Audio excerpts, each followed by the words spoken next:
नमस्कार, आप देख रहे हैं क्लीन न्यूज यूपी और मैं हूं आपके साथ महक कपूर। और वक्त हो चला है उत्तर प्रदेश की खास खबरों का। सभी खबरों से अपडेट रहने के लिए वीडियो को अंत तक जरूर देखें।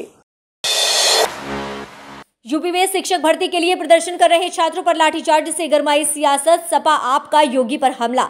उत्तर प्रदेश की राजधानी लखनऊ में शिक्षक भर्ती के लिए प्रदर्शन कर रहे छात्रों पर पुलिस ने बर्बरता से लाठीचार्ज किया है। शाम को जब ये छात्र प्रदर्शन और कैंडल मार्च निकाल रहे थे तभी पुलिस ने इन्हें दौड़ा कर पीटा। अब इस पर राजनीति तेज हो गई है। समझिए क्या है कि पूरा मामला। लखनऊ में शिक्षक की नौकरी चाह रही युवा 1090 चौराहे पर कैंडल मार्च निकाल रहे थे, तभी पुलिस आ गई और लाठियां भांजकर युवाओं को खदेड़ा गया। शिक्षक अभ्यर्थियों की मांग है कि 59,000 शिक्षकों की बहाली की जाए, साथ ही 22,000 सीट और जोड़ी जाए। छात्रों पर पुलिस की कार्यवाही पर विपक्ष ने सवाल उठाया। समाजवादी पार्टी के राष्ट्रीय अध्यक्ष और पूर्व मुख्यमंत्री अखिलेश यादव ने ट्वीट कर योगी सरकार को आड़े हाथों लिया। अखिलेश ने लिखा, भाजपा के राज में भावी शिक्षकों पर लाठीचार्ज करके विश्व गुरु बनने का मार्ग प्रशस्त किया जा रहा है। हम 59,000 शिक्षक भर्ती की मांगों के साथ हैं। युवा कहे आज कहे नहीं चाहिए भाजपा। आज यूपी को देंगे बड़ी सौगात। सीएम योगी 5,000 नए स्वास्थ्य उपकेंद्रों का करेंगे लोकार्पण। उत्तर प्रदेश के मुख्यमंत्री योगी आदित्यनाथ आज राज्य को बड़ी सौगात देंगे। वह 5,000 नए स्वास्थ्य उपकेंद्रों का लोकार्पण करेंगे और मंत्रा ऐप को भी लॉन्च करेंगे।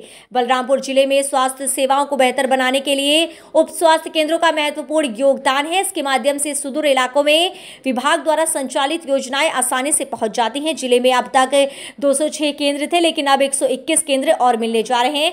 आज सीएम योगी आदित्यनाथ लखनऊ से ऑनलाइन सभी उपकेंद्रों का उद्घाटन करेंगे। इन सभी उपकेंद्रों पर टीकाकरण शुरू कर दिया गया है।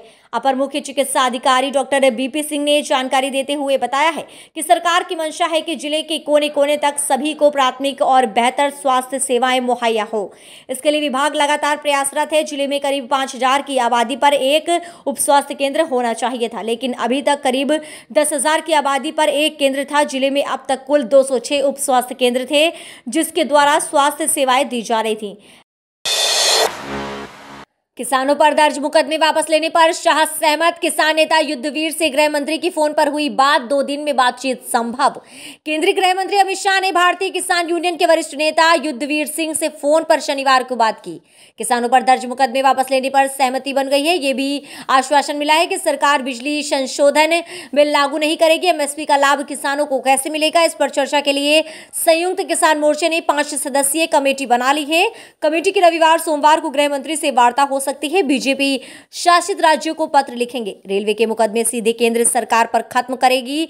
भाकियों नेता युद्धवीर सिंह ने अमित शाह से बातचीत की जानकारी दी। उन्होंने बताया कि शुक्रवार को फोन पर कृषि मंत्री नरेंद्र सिंह तोमर से बात हुई और शनिवार को अमित शाह से फोन पर वार्ता हुई। यह वार्ता सकारात्मक रही। किसानों पर दर्ज मुकदमों के संबंध में गृह मंत्री ने उनसे कहा कि भाजपा शासित राज्यों में दर्ज मुकदमों को खत्म करने के लिए राज्य सरकारों को पत्र लिखेंगे। युद्धवीर सिंह ने बताया कि हमारे पास करीब 700 से ज्यादा किसानों की सूची उपलब्ध है। इन किसानों की मृत्यु किसान आंदोलन के दौरान हुई। हमारी मांग है कि इन्हें 25-25 लाख मुआवजा मिले। और रविवार के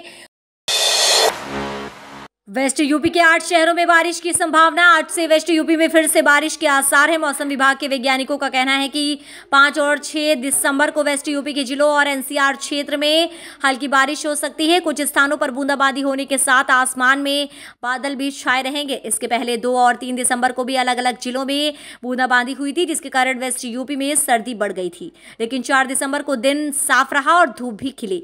मौसम विभाग के वरिष्ठ वैज्ञानिक डॉक्टर शमीम ने बताया है कि पहाड़ों पर बर्फ पड़ रही है और बारिश के चलते वेस्ट यूपी और एनसीआर में कड़ाके की ठंड पड़नी शुरू हो जाएगी। नए पश्चिमी विक्षोभ के असर के चलते रविवार और सोमवार को मेरठ, बागपत, मुजफ्फरनगर, सहारनपुर, शामली, बिजनौर, हापुड़ और बुलंदशहर समेत आसपास के जिलों में हल्की बारिश के आसार है। आसमान में भी बादल छाए रहेंगे। वेस्ट यूपी में शनिवार को दिन में अच्छी धूप खिले तो तापमान में भी 4 डिग्री सेल्सियस की बढ़ोतरी हो गई है।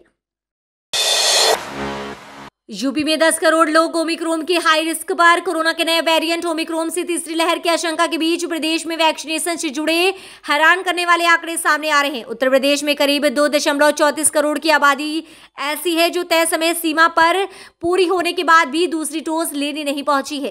कहने को तो यूपी में वैक्सीन के 16.73 करोड़ डोज लग चुके हैं, लेकिन दूसरी डोज लेने वालों की संख्या 5.29 करोड़ ही है। इस लिहाज से 10 करोड़ से ज्यादा लोग अभी भी हाई रिस्क पर हैं। विशेषज्ञों का कहना है कि ओमिक्रॉन से बचने के लिए दोनों डोज का सुरक्षा कवच बेहद जरूरी है। IIT कानपुर के प्रोफेसर पद्मश्री मणीन्द्र अग्रवाल का कहना है कि जनवरी के पहले हफ्ते से तीसरी लहर शुरू होगी और फरवरी में पीक पर होगी। ये नया ओमिक्रॉन वेरिएंट डेल्टा से भी ज्यादा तेजी से फैल रहा है। RT-PCR लैब और 16 उप स्वास्थ्य केंद्रों का सीएम आज वर्चुअल माध्यम से करेंगे लोकार्पण।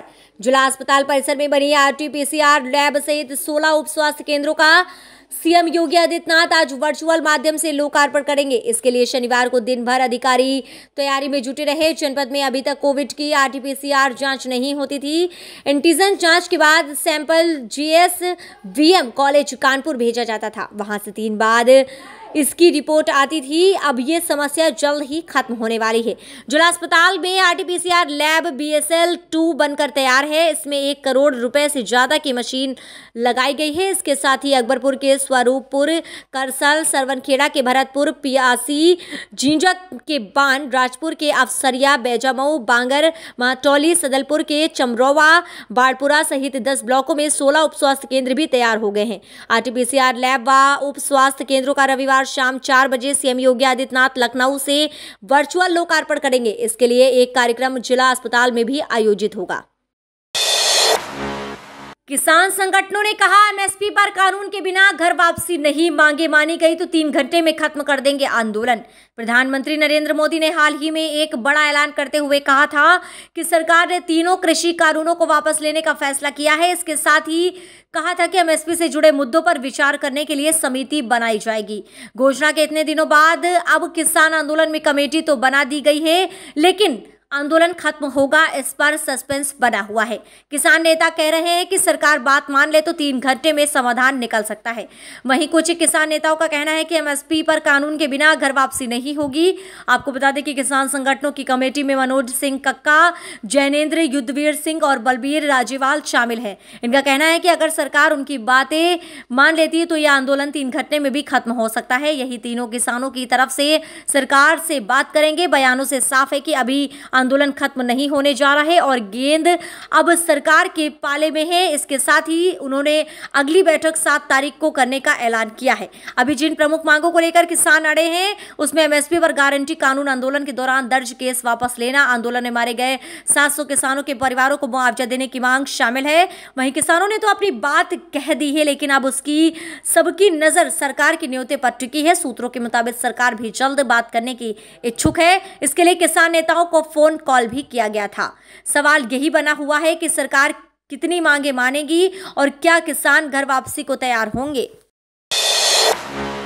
सरकार किसानों को दी जाने वाली सहायता राशि को डबल कर सकती है। PM किसान योजना के तहत किसानों के खातों में 10वीं किस्त जल्दी जारी होने वाली है। सूत्रों से मिली जानकारी के अनुसार 10वीं किस्त 15 दिसंबर तक आ सकती है, लेकिन इसे लेकर अभी केंद्र सरकार की ओर से खुलासा नहीं किया गया है। वहीं ये भी संभावना जताई जा रही है कि 10वीं किस्त के जारी होने के दौरान ही सरकार किसानों को दी जाने वाली सहायता राशि को डबल कर सकती है। आपको बता दें कि वहीं सरकार PM किसान योजना के अलावा भी कई ऐसी योजनाएं चला रही है जिसमें किसानों को कई फायदे दिए जा रहे हैं। प्रधानमंत्री नरेंद्र मोदी 7 दिसंबर को पूर्वी उत्तर प्रदेश को देंगे बड़ी सौगात। जानिए क्या क्या शुरू करेंगे। प्रधानमंत्री नरेंद्र मोदी 7 दिसंबर को उत्तर प्रदेश के गोरखपुर में 3 बड़ी परियोजनाओं को जनता को समर्पित करेंगे। प्रधानमंत्री जिन परियोजनाओं का लोकार्पण करेंगे उनमें गोरखपुर का खाद कारखाना, एम्स और ICMR की प्रयोगशाला शामिल है। ये जानकारी उत्तर प्रदेश के मुख्यमंत्री योगी आदित्यनाथ ने रविवार को एक प्रेस कॉन्फ्रेंस में दी। उन्होंने कहा कि खाद कारखाना बंद होने से न केवल अन्नदाता किसान परेशान हुआ, बल्कि गोरखपुर और पूर्वी उत्तर प्रदेश का विकास भी प्रभावित हुआ। यहां नौकरियों पर विराम लगा। मुख्यमंत्री ने कहा कि प्रधानमंत्री नरेंद्र मोदी ने 2016 में इस खाद कारखाने का शिलान्यास किया था। ये कारखाना अब बनकर तैयार है। 7 दिसंबर को आयोजित होने वाले एक भव्य समारोह में प्रधानमंत्री इस खाद कारखाने को जनता को समर्पित करेंगे। उन्होंने बताया कि इस कारखाने में हर साल 12 लाख मीट्रिक टन यूरिया का उत्पादन होगा। उन्होंने कहा कि ये कारखाना न केवल उर्वरक बल्कि रोजगार का भी अवसर देगा। मुख्यमंत्री योगी आदित्यनाथ ने बताया कि पूर्वी उत्तर प्रदेश को बाढ़ और बीमारी के लिए जाना जाता है। पहले की सरकारों की संवेदना यहाँ के गरीबों के प्रति नहीं देखने को मिली है। इसका परिणाम ये हुआ कि पिछले 4 दशक में 50,000 से अधिक बच्चे इंसेफ्लाइटिस से मर गए हैं। यही इंसेफ्लाइटिस के इलाज की व्यवस्था नहीं थी।